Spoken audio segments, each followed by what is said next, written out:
Hello, my name is Jonathan Forster, and welcome to the Multi-Story Thinking podcast on interior design. I'm an interior designer and educator. My job is to improve quality of life and productivity by helping people to create beautiful and practical spaces to live and work in. The Multi-Story Thinking podcast takes an educational slant to the interior design world. If, like me, you are curious about how things are done within the industry, want to know how people got their breaks and how they've developed their careers, and get some top tips and advice, then this is the podcast for you. So sit back, relax, as we help unravel the mysteries of interior design.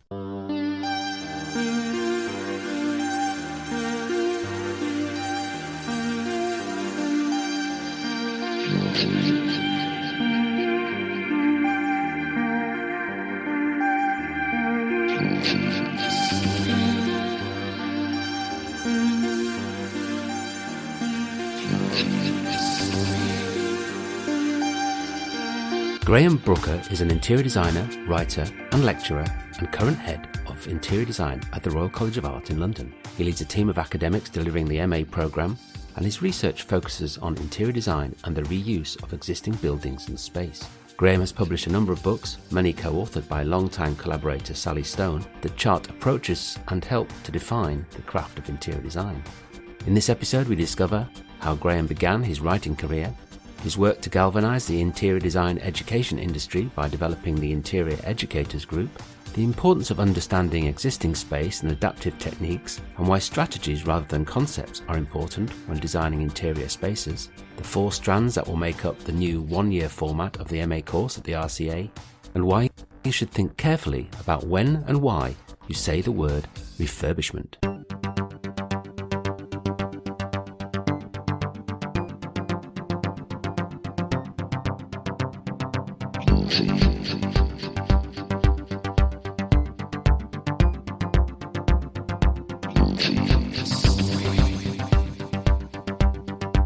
How are you doing? Where are you? You're in a white box. I'm in work. I'm at the RCA. Here's our beautiful view. Oh, nice. Oh, which building is that then? We're over in Stevens at the moment. So okay. We've moved studios a bit, and we're currently in the Queensgate side of Stevens. So we're in those lovely Georgian rooms actually. So it's quite lovely. Nice. Quite pleased with it. We used to be on the 6th floor. Yeah. Well, back in my day, interiors was on the top of the floor. Yeah.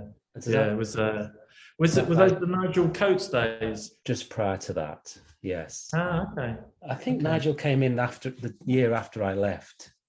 Ah, right. Which dates me somewhat, doesn't it? We're all men of a certain age. We started off, when I first started, we were on the 6th floor, then we took over a bit of the 5th floor, and then we moved down to the ground floor, which is the old Henry Moore Gallery, which we took over, and then we're over here. So in 7 years, we've moved 4 times. Does that must be quite disruptive. And what does it say about hierarchy? Who gets the top floor these days? Nobody. There's nobody up there. There's what? No. What it says is that the new building at Battersea is being built, and whilst that's happening, everybody gets shuffled around to accommodate various programs until that's opened, which is now, and then we'll all be returning back. So we should probably be back in Darwin in the probably next academic year, I think. Well, that's the nature of interior design, encapsulated in a whole and higher education of change. Yes, yeah. How's it going for you down there? Anyway, you doing all right? Yeah, going really well. Yeah, we've got back on campus post COVID. Fingers crossed. So there's a buzz in the studio and face-to-face teaching. Still got a few people, dropping out for 2 weeks and coming back. As you'd appreciate in an academic timetable where we're doing projects that sometimes only last 4 weeks, it can be quite disruptive. But everyone's mucking in and enjoying it, so it's good. It's nice to be back, isn't it, in many respects? I mean, that's the thing about studio culture and design courses, really, that characterizes the very nature of them, isn't it? The face-to-face contact, the collaboration. Absolutely. You can't. Well, if there's one thing I learned in the Zoom years, is that I don't think you can teach on Zoom. Actually, I think that teaching design is a sort of a relationship between people in a space where you can gauge body language, whether ideas are sinking in. There's a two-way discussion, a dialogue, there's some sketching, there's a bit of this, a bit of that. And Zoom kind of filters all of that out. Zoom's very good for transactional based stuff. So meetings, a lecture maybe, but not for design teaching, I don't think. So it's really good to be back. And I don't mind separating out those things, so it's quite nice. I'm in London 2 days a week now. Normally I live in Brighton, normally 2 days or 3 days a week max, and the rest of the time is it's quite reasonable, so it's all right. You can do the stuff like this on Zoom and then get in and create the magic. I like looking at the sketchbooks and seeing something that a student hasn't spotted, and you never see that when they come onto Zoom. Absolutely. We have our guys working a lot with models, and it's not the same to hold this thing up. Go, look. The teaching is one massive side of your career. The reason why I was prompted to call you, because you, in a shameless attempt to drum up sales, I think pre-Christmas, you sent an email around to everyone to introduce what I think is one of your latest books, latest book. And I bought it with the thing, stocking filler in my head. It was great. It arrived, and I mean, the writing is another side to your career. I mean, I sort of was looking through everything you've done. You've done external examining, you've done lecturing, you've done writing. How did it all? I want to come back to the book in a minute, but how did it all start? Because it's not something you can think you can set out and achieve, I guess, from the get-go. And it's really evolved over time. It did, Jonathan. I mean, I can pinpoint it exactly in many respects. And there were two kind of key factors. One, I mean, I was completely academic at school, so never was able to write or anything really. And then when I sort of done my education and then practiced for a number of years, and then I went back and did a master's and so on. And in my master's, I did a dissertation in those days. And I quite enjoyed it. And I thought, writing, I could never do that before, but I sort of quite enjoyed it. Anyway, promptly forgot about it. And then my first real teaching job was in Cardiff. I was head of the third year of interior architecture in Cardiff back in the day. And when I started teaching, it became quite apparent that the things that I was talking to the students about, case studies and projects and so on and ideas, they didn't really they weren't aware of. And I thought, maybe I need to sort of bridge this gap. So I started doing a series of lectures, which ironically I called rereadings, after I'd read an article it was an interview with Giancarlo Di Carlo, the Italian architect designer, where he talked about reading things, buildings, and I thought, well, that's interesting. So I started this lecture series, and I ran it for a couple of years, and I'd sort of honed it and started to utilize case studies with ideas and things. And then it was after the second time I'd run it, a student came up to me and said, "You should do a book out of this." And I was like, I'd never thought of that, but that's a really nice idea. And I sort of sat down, and just so happened that I had I was living in Manchester at the time, so I was commuting between Cardiff and Manchester. I'd met a commissioning editor for Reba, and I went to see him, and I said, "I've got this idea for a book." And he said, "Oh, that's great." He said, "Really interesting." He said, "I've been approached by somebody else with a similar idea." And I was like, "Oh, who's that?" And he said, "A woman called Sally Stone." And I was like, I know Sally because I knew her from Manchester. Her partner was my master's tutor, Dominic. And he said, "Why don't you talk to each other?" So we did, and we were both like, "Well, this is really good. So we formulated our approach together. So that's how it started. And then it was also in the back of my mind and Sally's that there were very, very few books that we could relate to when we were talking to students. So there was one side which was about projects and ideas. And then when students said, "Where is this?" we were like, well, there's no real books. There was only 2 books when I was a student that I could faithfully recall that I felt were of any substance. And there was a book called Adaptations by Philippe Robert, ironically, which I later utilized as a retread of that for another book, which I asked Philippe Robert actually whether I could do that. And he said, "Yeah, of course, it's great." And there was another book called Interior Architecture by Garrett Eakin and John Kurtich. Those were the only two who I thought talked about interiors and building reuse and were significant enough to actually say to students or recommend them to students. There was nothing else. It was all bathrooms and kitchens and, French country houses and stuff like that, which is all lovely, but, not really of substance enough, I think, to teach. So that's how it started, really. And then, Sally and I did quite a few books together in the early days because we were both really, just really enjoying working together. Did you find that collaborative process an easier way of getting the work out then? That's another reason, really. I mean, two of you working on one thing, you're kind of halving the work, really. And if you're getting on really well and you're kind of coming at it from the same angle, you can really motor. So, I mean, we did lots of stuff, 7 or 8 books together, maybe co-authored, where I suppose we were both really conscious that there was this huge gap of space to be filled with trying to relay what we described as the sort of principles and processes of interiors and building reuse. And then, we realized that there was a gap in the kind of idea of theory. So we started to put together readers and so on. And so it was, definitely. I mean, 2 is a really good relationship, I think, for writing. 3 sometimes gets a bit complicated and there's different forces at play in 3, I think. But the 2 of us together, we were really working well together, and we managed to divide up jobs very quickly, and we're both on the same page, really. So,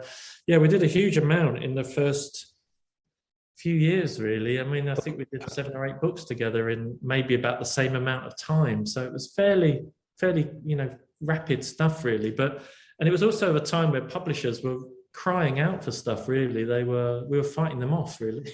There's lots of books now. I mean, I'm not familiar with what there was years ago, partly because I studied furniture, right. So I wasn't really that focused on interiors. Yeah. And also I didn't read books. So it's like, it's like I like a book with some pictures, sad to say. Although I'm getting better at reading these days. But what I like about them is the ones out now, particularly the ones you've been doing, is that they're not just kind of glossy coffee table books showing wonderful interiors. Yeah, they do show wonderful interiors, but they're all about the approach and the strategies and the techniques, and giving case studies to really demonstrate those things in action, So, and I happen to have, I got this, just someone was getting rid of some books, actually. So I've got Rereadings 2, which is one of yours and Sally's. Another great collection of spaces. And is that the connection to spaces and the sort of techniques that you're describing, is that something that is indicative of your vision of what interiors is? Then it must, obviously, must be. But I mean, did that evolve over time? Because I think the big question for anyone teaching interior design is, right, what type of interior design are you teaching? Because there's such a wide spectrum. And what I like about the way that you're putting this together is it really does give you some great tools and toolkits and examples to sort of fashion your trade. That's nice of you to say, thank you, because if there's one thing that both Sally and I and myself as an individual author have always set out to do, is to write clearly and with purpose and usefully in a way which we like to think that people will find them of use, of interest, whether to teach or whether just to understand the subject. So that's nice to hear, thank you. It does, and they all do, really articulate the fact that I think that there are a number of things, central core elements of the interior, which we always come back to, and there's a number of them, but one of the key ones, I think, is, and this differentiates us, I think, a lot from other creative practices, and that is working with the existing, and whether it's an existing building, whether it's a line on a page that somebody gives you in an office and says do the interior for that. For me, we're always working with environments and things which are around us. And what I've I know that architecture will say that, of course it does, But my argument on that front always is that, it's only in the last few years schools of architecture have started doing building reuse projects. They wouldn't touch them for years. It's hilarious. Now, of course, they're the best at it. And I don't mind that.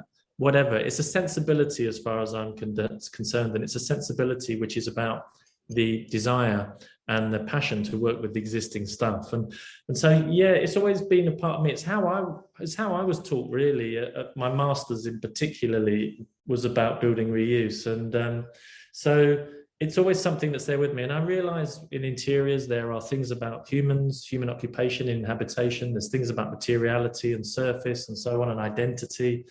All of these things are equally important, but my real interest and excitement, I think, is working with stuff that's always around us, and the others kind of fall in with that. So that's, for me, has always shaped my philosophy and approach. It shapes my philosophy here at the RCA and the student work that we do.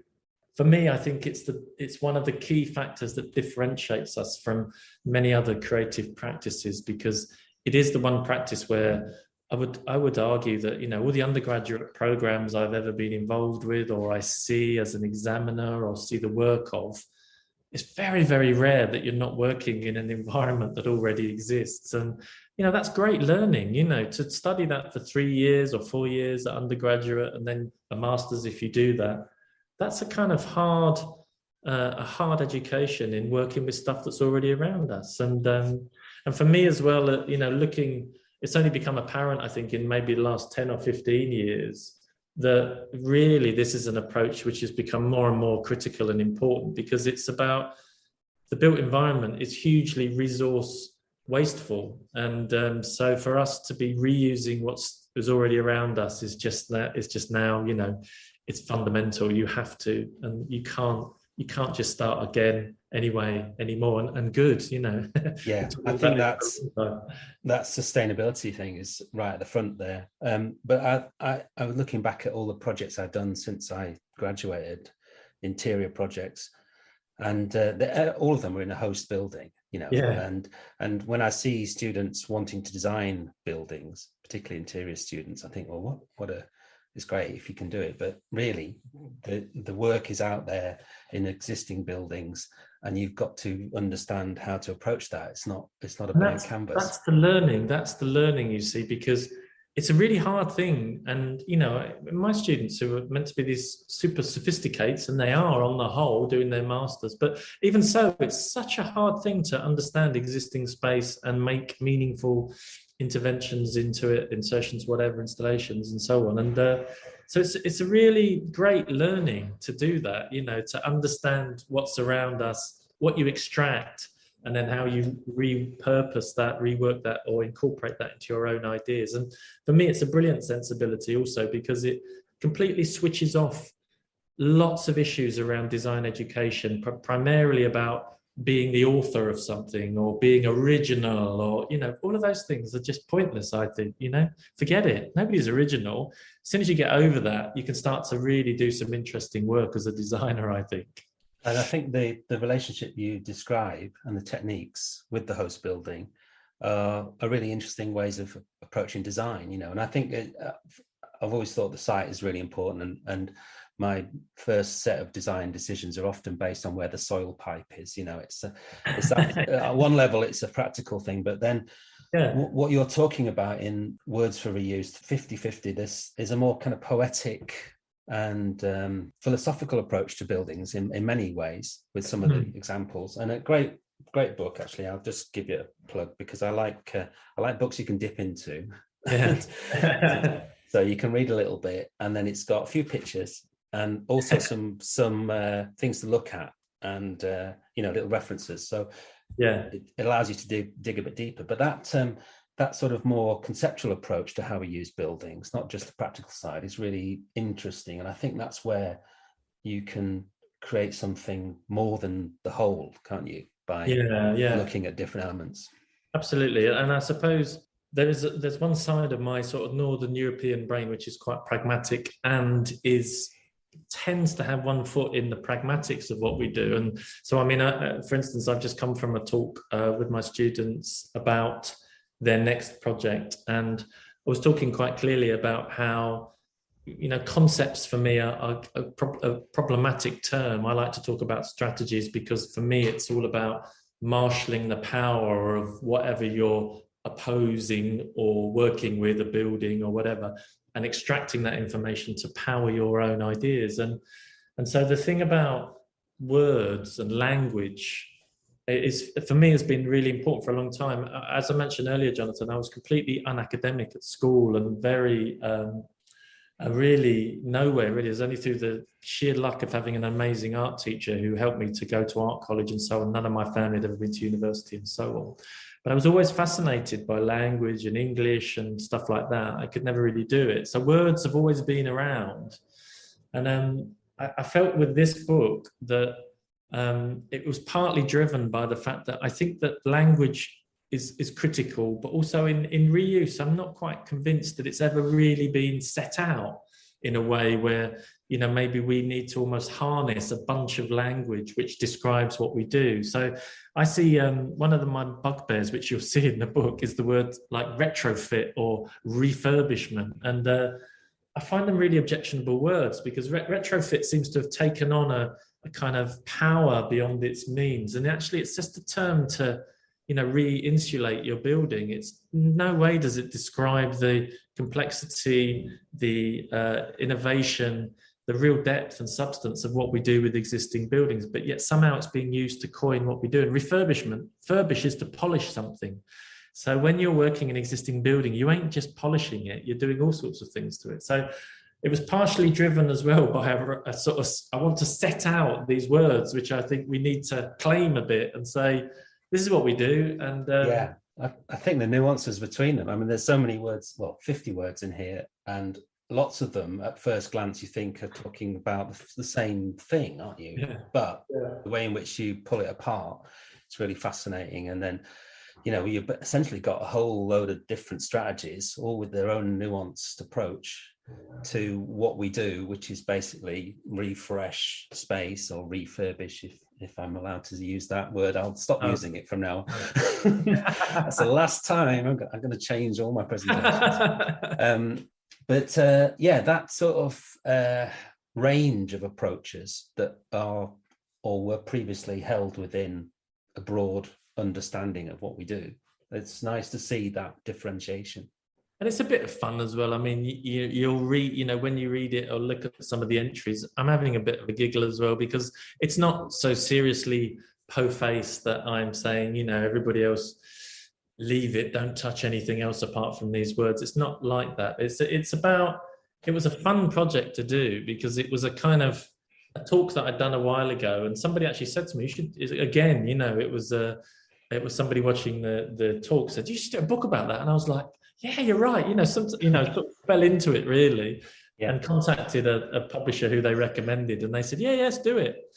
So it's a kind of slightly tongue-in-cheek approach to things as well. But at the same time, I like to think that, maybe we can set out some terms which we start to refer to. I mean, for years, Sally and I have we did rereadings in 2004. So we're coming up to blinking now, not far off 20 plus years of that book. And I think the most innovative part of that book was the strategy part, which was intervention, insertion, installation, because it was new ground, but it was also strategic thinking about how do we use language to describe what we do, which differs a little bit from other people. And I know people use these terms, of course they do. If I'm a site-specific artist, I'll talk about intervening and installing and so on and so forth.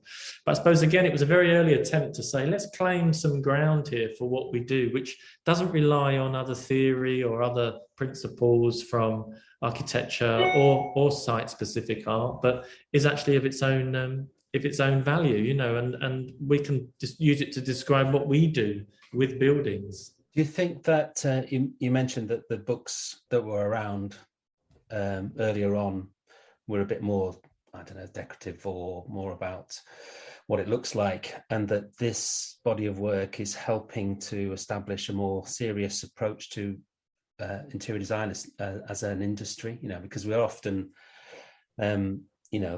perceived as being down the pecking order compared to architecture, and there's the proliferation of I've got one here actually. I mean, I might look like I know what I'm talking about, and I'm an intellectual with all your books, but I've also got a nice copy of House Beautiful that comes through the post, which is the other end of the spectrum, which is all about look and feel and materials and things. And but does this work for you sort of help to establish the interior design industry as a really strong thing, that we can have a process and a way of dealing with spaces that is on a par with the way in which the architects might be dealing with their spaces? Definitely. And I would love to think that it has helped in some way to define our practice, our profession, our industry, as well as our education in a way which says this does have a particular set of approaches and thinking and so on and so forth, which in some way, if we've managed to substantiate any of that, then so be it. It's probably not for me to say, but I'd love to think that it has. But it's also, I'd like to be really clear that it's never been a kind of objective to sort of in any way denigrate the sort of more decorative end of the spectrum, because quite the opposite in many respects. I think that the whole idea of interior decoration is something that's not been looked at for a long time in any meaningful way. We've sort of relied on those wonderful images and books and so on and so forth. And for me, I think all of that work is super powerful. It takes great skill to think about surface, identity, the arrangement of objects in space and so on a decorative level. And I also like it a lot because it was something that was completely eschewed by architecture, the 20th century, modernity and so on. And so for me, it's a massive part of the interior. So this idea of surface, I think, is something that was really powerful. And I love the idea that, because we talk a lot about surface in the various books that I've done and other people have done. If we can bring that into the fold and also talk about that in a way which helps to make people think about that in a more meaningful way, then perfect. Because I think it's an amazing part of what we do, and it's not something to say, I know we don't do that stuff. That's wrong. Yeah. I agree. I think that the strategic intervention of space is the thing that unlocks the potential of buildings, but it's actually the tactile and acoustic and sort of the color and look and feel of a space that connects viscerally. I can't even say it. There's a danger in using a word you've not used there very often. Visceral, I can't even say it again. That really connects with you at an emotional level. It's that touching feeling. And the magazines that are out there that are helping people to do that for themselves are a great resource. I think getting in tune with that as designers, as the impact and the importance of the material, the touch, the feel, is really important alongside the more strategic approach. It's I've been involved in writing a book recently, which is still ongoing. It's a kind of long process, but it's a history book essentially. But it foregrounds not just building reuse, a room and so on, but it talks a lot about atmosphere and surface as being a massive part of what we do. And it's just, I don't know why we've spent so many years or why people in the past were running away from it. The whole, I remember when I first started teaching, the whole changing rooms thing had emerged in terms of the TV programs. And what it was doing, really interestingly, I think, was it was making people say, oh, there's a profession called interior design and I want to do it. And so we were getting huge amounts of student applications and people interested in the subject. And whilst the focus might have been very narrow on domesticity and kind of scenography, really, which was what that was, it still piqued interest. And it piqued interest in a way which I thought was really fascinating. But for a long time, many people were kind of running away from it, saying, oh, not what we do. And it, for me, it also was really intriguing because, back in the day, I mean, when I first started teaching, really, maybe it was the people I was teaching with, but there was a lot of issues around the profession as a regulated industry, i.e., if you're an architect, you can only call yourself an architect after prescription and RIBA and R prescription. And I was always fascinated by the idea that, a hairdresser or a shop assistant or your pet dog could, if they could speak, could call themselves an interior designer. And I knew lots of people who were kind of saying, oh, that's not fair, But, we've all met really good architects, really bad architects. We've all had really good doctors, bad doctors, good solicitors, bad solicitors. Regulation prescription doesn't mean quality, in my view. And so therefore, what it does, I think, prescription quite often actually gatekeeps. And I love the idea that anybody can be an interior designer. It doesn't mean you'll be a good one, but you can do it, and you might really be smart, but you might need a degree, you might need an MA, you might need practice experience, whatever, to make yourself really good. But come on in, we welcome everybody, and let's see how good you are. yeah. I think that's a great philosophy. Let's not gatekeep, and I think actually what we realize further down the line is that's really useful now, because it's actually increasing the diversity. It's actually allowing people who might not be academic. It's actually allowing people to come and be involved in the built environment in a way where they've not got the academic skills, let's say. They've not got the kind of the things you need to get into architecture school. We welcome all of those people. Yeah, definitely. I think that idea of diversity is really key, actually, because we've been doing a lot of work down in Plymouth to try and become more diverse. It's the end users that we really need to train our students to design for. Yeah. And that diverse culture that's out there, diverse people, jobs, locations, everything, we need a diverse range of students to really understand what they're dealing with. And absolutely. So more the better. I think the more people I can help to learn interior design, the better the world's going to be. That's my little mission. I agree. I really agree with that. And I think all of us have had enough of the heroic white middle class male designed city building space and so on. Let's see. Yeah. Let's move away from that now. We've had enough. Definitely. Yeah. He says, as a balding, white, slightly beardy.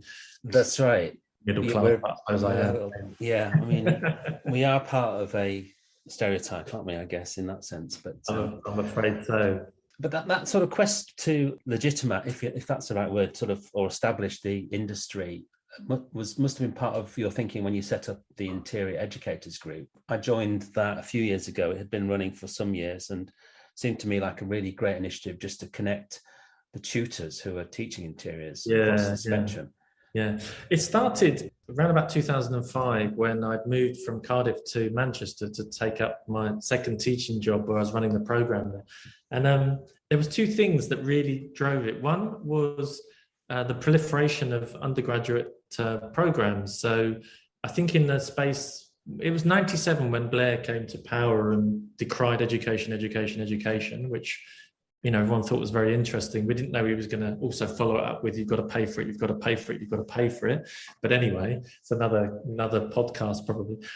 The proliferation of higher education was such that there were huge amounts of new degree programs opening up. And so on one hand, I was curious as to what people thought about this. So that was one driver. The other driver, which was more key really, or pertinent, was that at the time at the RCA, the REBA had stepped in, and currently the MA at the RCA was called Architecture and Interiors. And to cut a very long story short, REBA and ARB had said you can't have that anymore.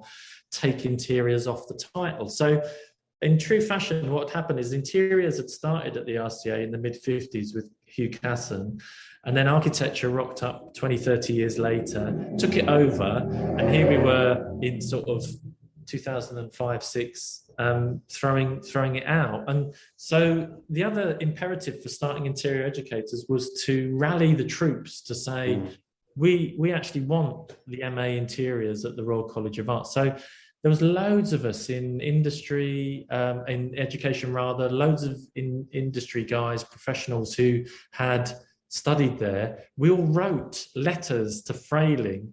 We'd organised as a group of us about 100 signatories to Christopher Frayling to say, please don't take interiors out of the RCA.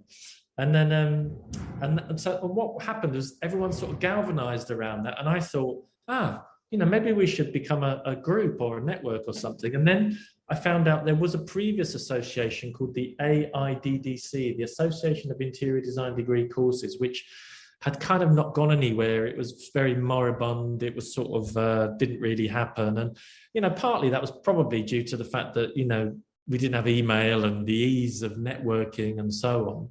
So anyway, on the back of those two things, that's how it started. And so I organised the first meeting in Manchester, 2006 in September. There was 12 of us.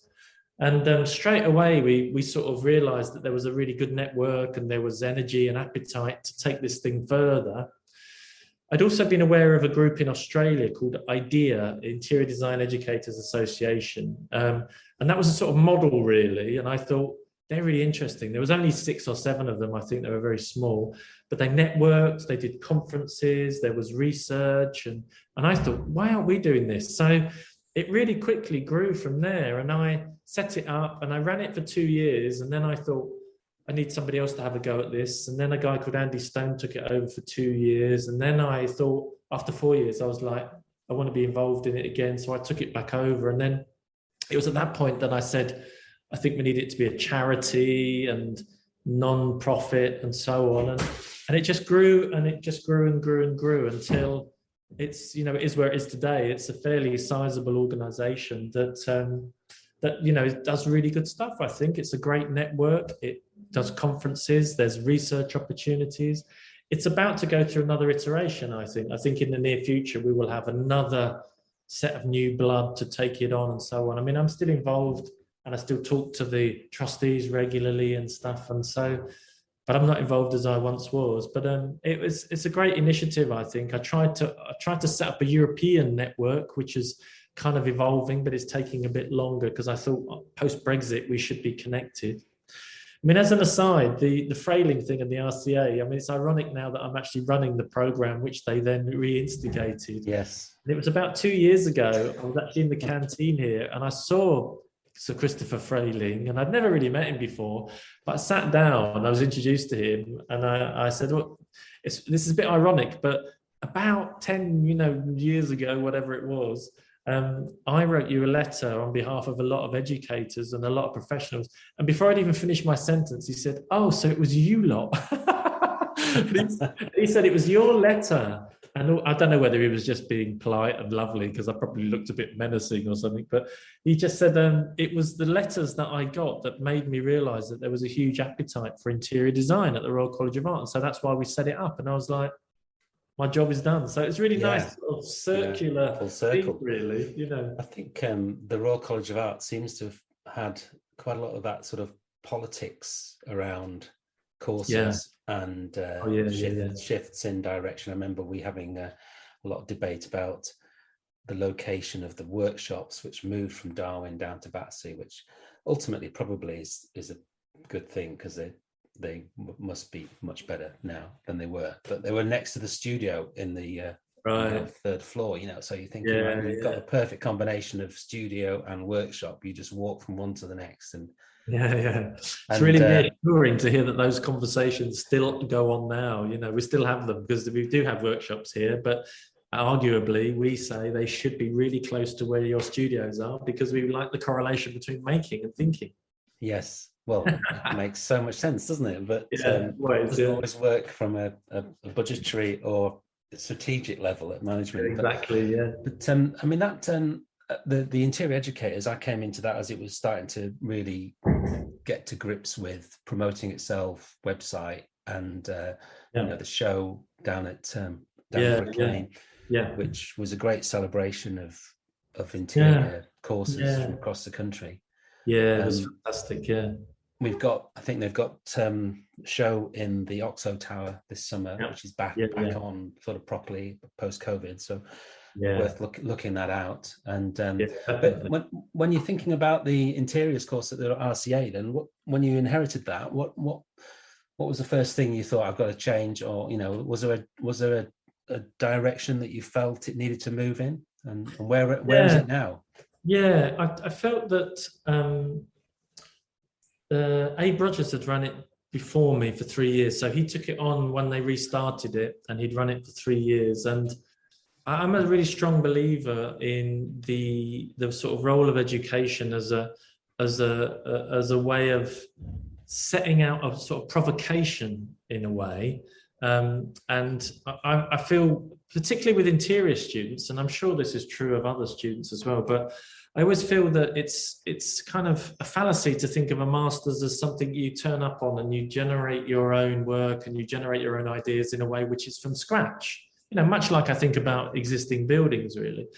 I'm much more an advocate of the idea that you set up a kind of set of provocations, a framework, a kind of series of ideas, which then students respond to and say, I kind of agree with that, or I don't, or this is wrong, or I can make that better, and so on and so forth. So I don't think it had that here. I think it was reliant on students just turning up and then just generating their work. And I think that that's what it lacked. And so I set up very quickly a sort of framework, which I felt was a really good provocation for the students. And in its first iteration, we called it Proximities in Habitations and Identities.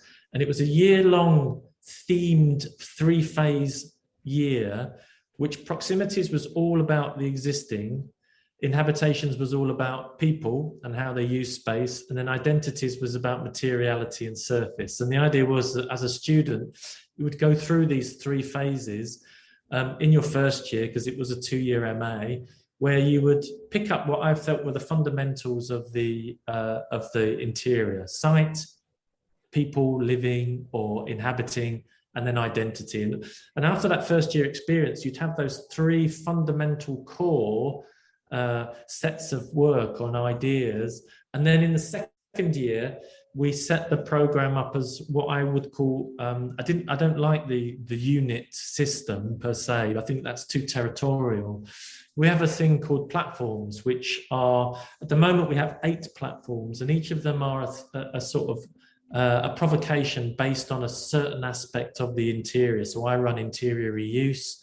We have interior urbanism, interior display, interior futures, the non-interior for people who want to step outside of anything that they think is interior related, interior process, interior detail, and interior matter. And each of those platforms has approximately 6 students in each. They vote to go into them, and then their tutor takes them through a series of either sometimes projects that they set, projects which the students generate, but they're again provocations. So we each have a manifesto, which is a paragraph which clearly states what the platform is about. And then the students run their thesis project through those platforms. And the reason I talk about them being non-territorial is we teach across each other's platforms, we pair them, so we join them up and so on. So they're very much trying not to be a school of architectural unit, which is all territorial and blah, blah, blah. We like to work across each other's spaces and help each other out and give students different voices. So fundamentally, the program over 2 years was designed to give you the sort of building blocks, let's say. I called it foundational because many of our students were coming from all over the world, mostly interior design background, but also architecture, furniture, product. Less so outside of the creative industries, let's say, but a few. So we've had historians in the past, fine artists, let's say. I mean, I know that's creative, but maybe different to being a designer.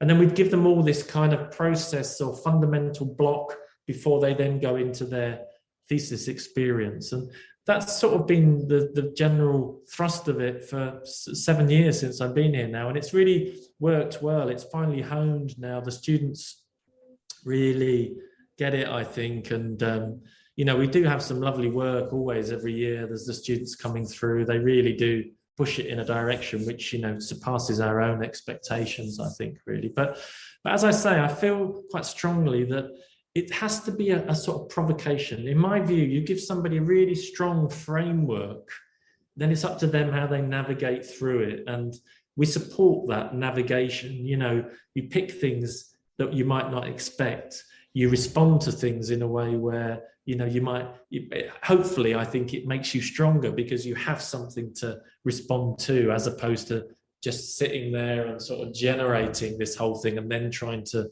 be a designer. Yeah. That sounds very parallels to how one might approach I nearly said it. Redesigning a building, a space. If you choose what you're going to respond to. It's very much like that. I suppose my whole raison d'etre is kind of on that basis, really. But I think so. Yeah. Where do you see it going next then? What's I'm just trying to get ahead of the game here. So what's the next innovation? No, it's really interesting because we're now going to, after many, many years, the RCA 30, 40 years ago was a 3-year program. I think it might have even been a 4-year program in the past, and then it switched to a 2-year, I don't know when it was, 20, 30 years ago or whatever. In the next academic year, we switched to a 1-year model, which is in line with all of the other MAs in the UK. So September to September. Yeah. It is obviously a challenge for us to go from 2 years to 1 year, but I think it's got some real potential, actually. I think what we're finding is that our applications are growing. I mean, I have a huge amount of applications for this new year. And what that tells me is that previously where the RCA might have been seen as somewhere where only certain people go, or you can't afford to go, or so on and so forth, I think now we're opening those doors much wider, and we're looking for people who can afford a year in London, but can also, afford to take a year out of their career or change career or whatever. So we're getting a really broader range of applicants. So that for me is one change. But in terms of thinking and in terms of design, for me, what we're going to do is we're going to adjust how we run our platforms, and we're going to represent that in a way which I think will be kind of 4 key areas. Reuse is fundamental because we are in a climatically changed world, and now this has become even more key. Futures is the second strand, which is asking our students to look towards what interior space might be in the next 5, 10 years, and so on and so forth. So at the moment, we're running that as a platform, and we've got people looking at mobility through the city and so on in my colleague Steve's platform. The third strand will be around matter. I think there's a really fascinating forward-thinking challenge about the material world and what we do with that. And then the fourth strand will be around display of some kind. I haven't worked out the word for it yet, but it's something about narrative and display, storytelling in space, about filmic mediated space, but also at the same time still about the idea that we are people who like to place things in space, objects, so on and so forth. So those will be the 4 future strands of the program, which our students will run their thesis project through, and that will kick in the next academic year. So that's a compression then of the timing, which will put you under a bit more pressure, I suppose, to get through everything. It will be. I mean, undoubtedly, it's going to be a different animal, but I suppose where in the world, where in any creative industry, where in any industry, full stop, I think, is time not an issue, and the speed at which people do things. I think one downside of it to it is that the reflection will shrink a little bit. Time to reflect is money, really, and especially in living in London and so on, it is money, really, and financially it's quite difficult to sustain. Ultimately, the people sustaining that level of reflection are the people who can really afford it, and we want to broaden our doors a little bit and to take in people who maybe would have thought they couldn't afford it. When I was at the Royal College, it was pre-fees. I managed to get the bursary. 2 years seemed like perfect at that time to just bed in, then grow from there. Exactly. Yeah. I agree.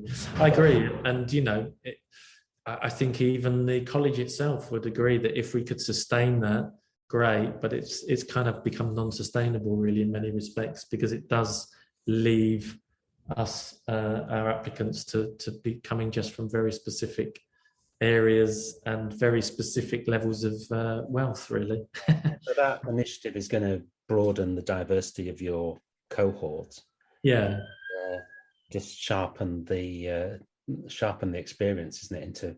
It is, yeah. And I think I've got a fairly big team here of great people And I think we're all smart and savvy enough to be able to still challenge and provoke our students enough to get some really good stuff out of them, which, we'll be proud to support and work through and to see leave the RCA. I think it's going to be a really exciting challenge. It's not going to be without its challenges, but it's going to be an exciting challenge for us. Yeah. So that's starting in September, is it? That's this September. Yeah. That's it. The new academic year. Yeah. 2022 to 23 we'll be rolling it out. You're going year to year, aren't you? September. So you're getting more time.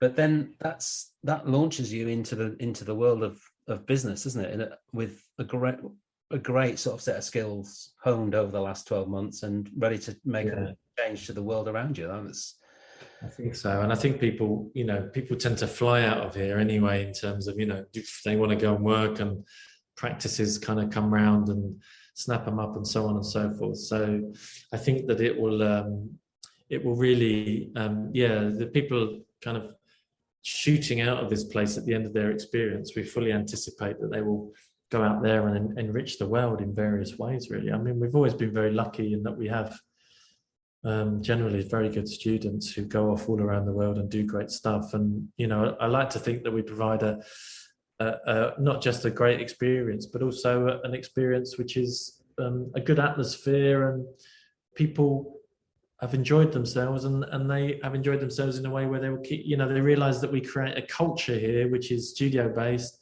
but was also very open. The dialogue between staff and students is very, very open. I've taught in various parts of the world, and quite often, the culture is very different, with the professor up the front and kind of, do as I say and blah, blah, blah. Well, we're not like that here. Lots of people come to us because they enjoy the fact that it's a very open dialogue, and therefore relationships are built. So, I still have, in about 2 hours, I'm doing the convocation for 2020, which was the first year, unfortunately, impacted upon by the lockdown. And, I've already had lots of emails from them saying, I can't wait to see you, and blah, blah, blah, blah. So it's really nice to know that these guys are going out into the world and they still want to stay in touch, and they still want to come back and say hello and blah, blah, blah. It's the pleasure of teaching, isn't it? That you create these great connections with these guys and support them on their journey to becoming a great designer, or wherever it is they want to be,